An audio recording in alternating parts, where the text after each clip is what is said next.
Hi everyone, so I'm back. I bet most of you guys are wondering where I have been. I've been getting emails and messages asking me if I've quit YouTube or if I'm alive. So I am here to explain to you guys what has happened over the past couple of months, where my life is at right now, where I'm planning on taking this YouTube channel, and so much other stuff. So number one, I'm going to talk about where I've been. Number two, where I will be taking my channel. Number three, life updates. Okay, so after you see this mini clip, I'm going to try to make this as short as possible just because I don't want this video to be like over 15 minutes or so. So I'm just going to give you a brief outline of what happened, and so that I can transition into my workout videos. I did a shoulder workout yesterday, and I did quad focus workout today. I didn't record all my footages except for today. I recorded all of my quad workouts today. Well, I only did mainly 3 exercises, but my shoulder workout I've only just recorded maybe 4. So let's get started. But before we do, if you guys enjoyed this video, please give this video a thumbs up because it really helps me out a lot, and hit the subscribe button if you aren't subscribed to me yet for more content. So let's get started. So on June 20th of 2016, I went out with someone, a girlfriend of mine, to the Domain. And for those of y'all who aren't from Texas, well, I'm from Texas, and we have this place called Domain where there's a lot of, it's like an outside mall basically, and a couple of bars opened up at the Domain. And I've never been out to a bar, I don't know, since I moved to Texas, or here in Texas, which has been like 3 to 4 years.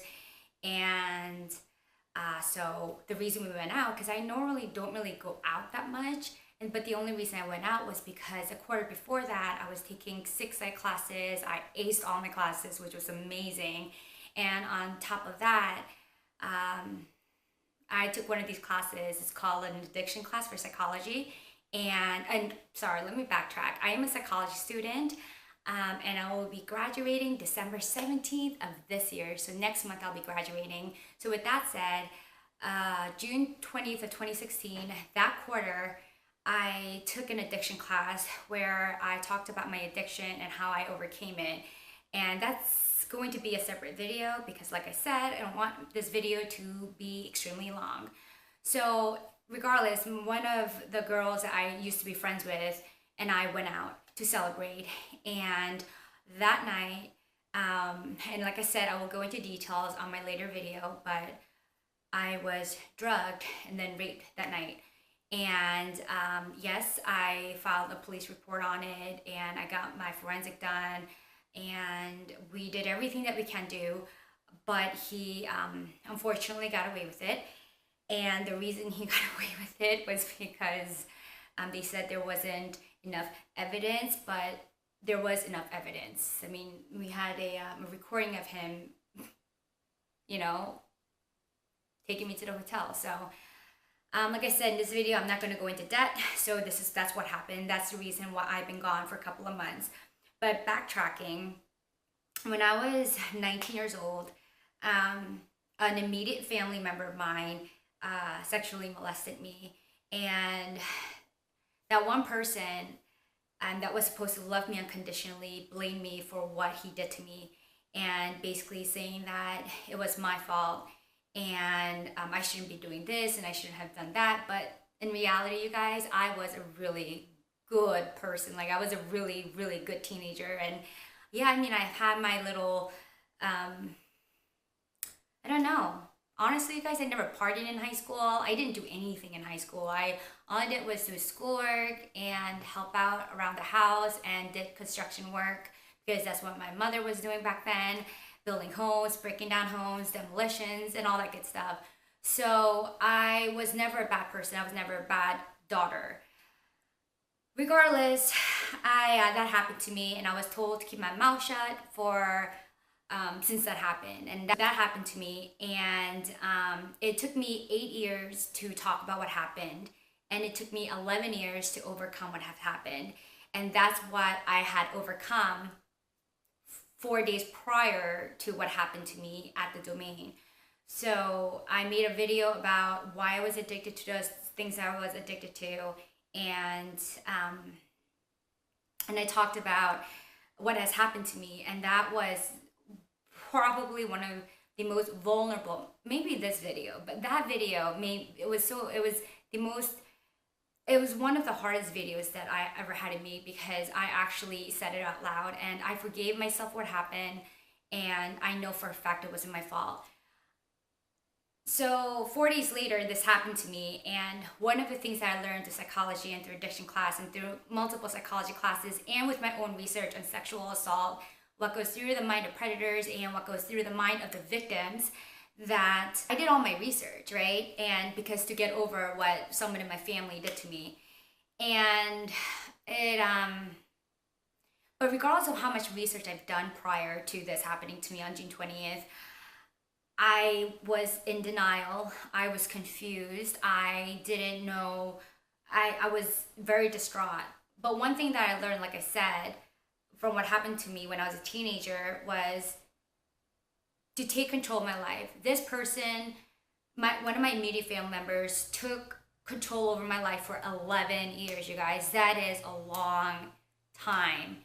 And I promised myself that from this point on, I'm not going to let anyone control my happiness or take anything away from me. One of my concerns were in the back of my mind, like, what if something bad were to happen to me again? Am I going to go back to my addiction? And I was really worried, and voila, 4 days later, I got tested. To answer that question, no, I did not run back to my addiction, and better yet, I got stronger than ever. And this is the reason why I'm making the video. And to transition into that, my YouTube channel, like, I created a YouTube channel to help people, but now I feel that I can help you guys not only through fitness but with psychology as well. That's why if you see my YouTube banner, it says psychology and fitness. I'm not a psychology pro, I am a psychology student, and I'll be graduating next month, but I do specialize in sexual assault because I've done so many scientific research on it because of what my immediate family member did to me. So I believe that I can help you women and men that's been through the same thing that I've been through. I understand how when someone that's supposed to love you unconditional tells you that it's your fault, to not say anything and to shut your mouth for so long because you are so ashamed of what has happened. And it's not your fault. And a lot of victims of sexual assault don't know that. So when this happened to me on June 20th of 2016, the stranger that I met, I spoke up. And like I said, I don't want to get all emotional in this video, so I'm just going to leave it at that. And I will be talking more about it on my next YouTube video and so forth. So the point in this YouTube channel and the plan that, and the direction I am planning on taking my YouTube channel is through psychology and fitness. As most of you know, when you work out, you release endorphins and serotonin, and it's supposed to be amazing for your health and blah, blah, blah, blah. We all know that. But I want to tell you guys more scientific facts of why fitness can actually help you improve your life, help your beginning to study more on is neuroplasticity. And I will have the definition right below here. But basically what it means is we have the capability in controlling our mind. And yes, we all know, you are in control of your own thoughts, but in actuality, that's kind of false too, because your subconscious mind actually has a control of your life. But I will be talking to you guys more about the power of the human brain and how you can think negative, how you can transition into thinking negative thoughts and switching it over to positive. And I'm still working on it. I'm not perfect. I'm still working on it. And I want to teach you guys and teach myself along the way. So it's going to be a journey between you and me. With that said, one of the things that I am planning on doing is, and actually start doing, is I've been contacting different organizations for people who assist with sexual assault victims and survivors.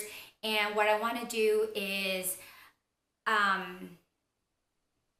gather letters together from women and men that were sexually assaulted, whether you guys reported it or whether you guys didn't.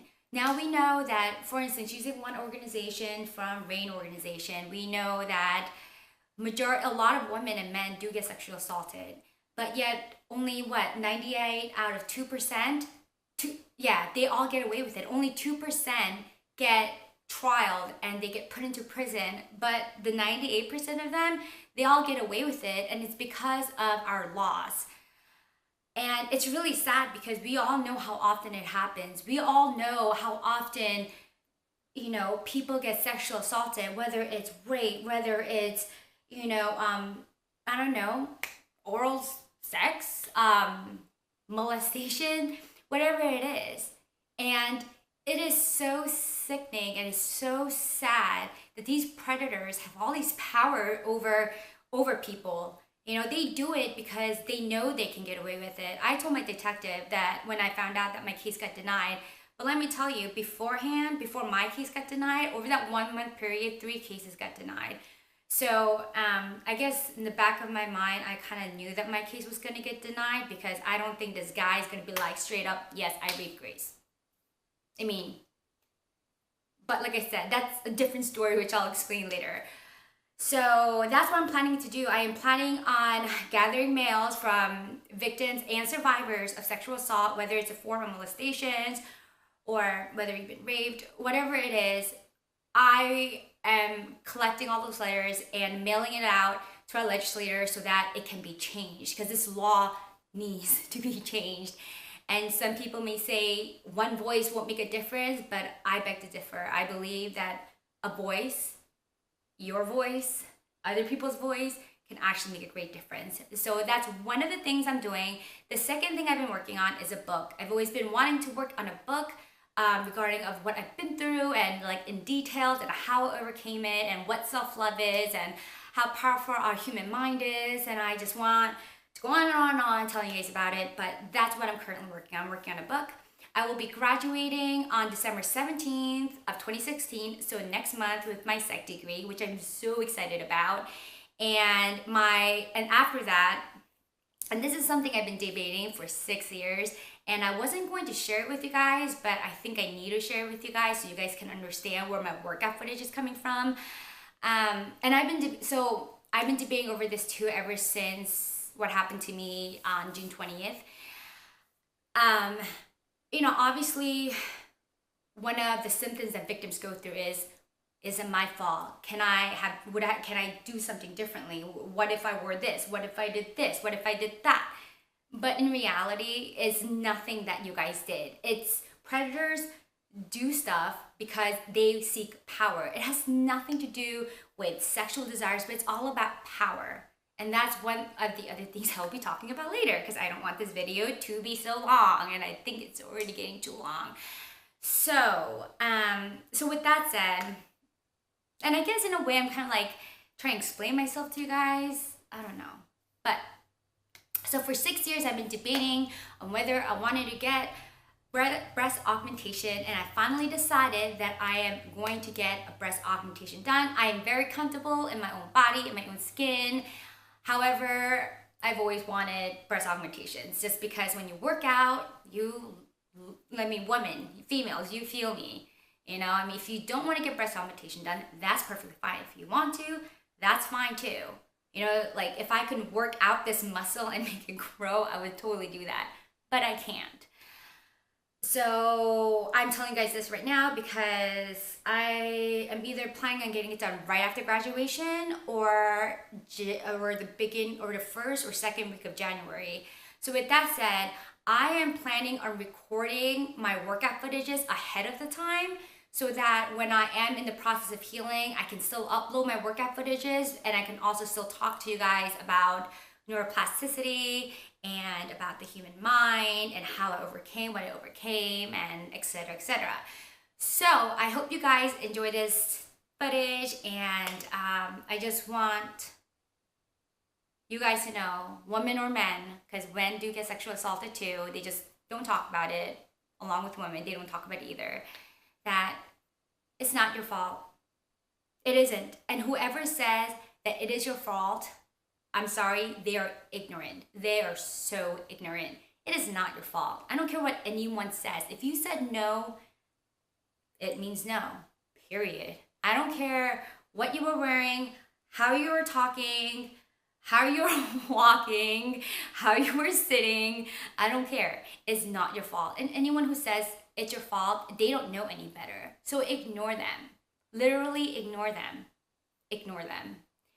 So with that said, I will be doing a voiceover for my short shoulder workout footage from yesterday and my quad focus workout from today.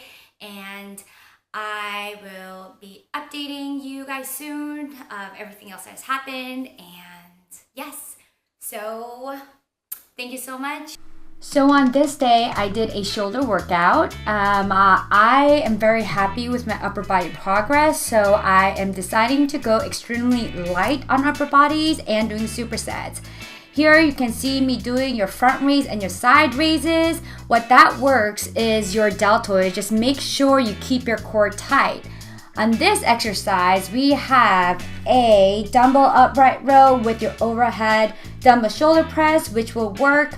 Also, your deltoids along with your traps. This workout is one of my favorite workouts because I've seen a lot of growth in my shoulder. I call this your 90-degree angle. It works at your deltoids and man, it makes your shoulder pop. I also believe in doing single arm movements. So here you can see I'm lying on the bench. I keep my core tight, I do not swing my body, and I just make sure that I pull it up, I kind of squeeze my muscle on the top, and I come back down. I apologize for this angle. This is the only angle I could get. This is working on my rear delts. Working at your rear delt is extremely important and should not be neglected. On this day, I did squats, as you can see. Back squats are probably one of my most crucial compound movement, especially during leg day. Squats are so beneficial for you as long as you do it the right way. Everyone has a different stance. Everyone either they like the low bar or the high bar. But what I think is the most important thing is don't make sure that you do not arch your back when you do your squats, and don't let ego get in the way as well. From the side view, you can see that as I go up, I squeeze my glutes, and as I squeeze my glutes, I take in a deep breath of air, and I keep my core tight, and I go down, and I come back up. Leg press machines. The only thing I can say about this leg press machine is do not lock your knees out. I see so many people injuring themselves because they lock their knees out, and that is the best way to bust your knees. Also, it's not really necessary for you guys to go extremely heavy on leg press because it's actually really bad for your joints. This workout is one of my favorite quad workout. A lot of people ask me how I got my quad soup, and it is the leg press. The leg extension. As you guys can see, I have my toes pointed outwards. I do a full range of motion, and then I do a half rep, and then I go back and forth. That way I keep my quad muscles under tension. Here I did a different type of view where, I just point your toes out. You are targeting your outer quad area, and that's one of my weakest points, so that's what I worked on a lot over these past couple of months, and my quads did grow from that workout. And I'm back. It's only been like 2 minutes, you guys, maybe a minute or so, but I just wanted to do an outro. Thank you so much for being here, listening to me talk, and let's just take this journey together. One voice can make a difference, two voices can make a difference. We just have to stand together and make a difference. So if you like this video, please give this video a thumbs up, share with your friends, subscribe if you haven't, and I will see you probably next week. So thank you so much again. Bye.